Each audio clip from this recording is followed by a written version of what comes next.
সম্প্রতি বিএনপি থেকে পদত্যাগের ঘোষণা দেন ডক্টর ফয়জুল হক। তিনি পদত্যাগের পর বিএনপির নেতাকর্মীরা হাসি ঠাট্টা শুরু করে। তাদের দাবি ডক্টর ফয়জুল হক বিএনপির কোনো নেতাই নন।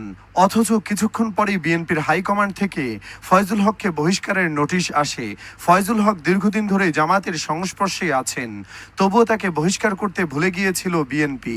ঠিক একইভাবে হয়তো সাবেক স্বরাষ্ট্রমন্ত্রী লুৎফুজ্জামান বাবরকে পদে ফেরাতে ভুলে গেছে দলটি। এখন আর বিএনপির অপেক্ষায় না থেকে তিনি যোগ দিতে চাচ্ছেন জামাতে, এমনই গুঞ্জন রটেছে চারদিকে। তবে বিএনপির উপরমহল থেকে শোনা যাচ্ছে ভিন্ন কথা।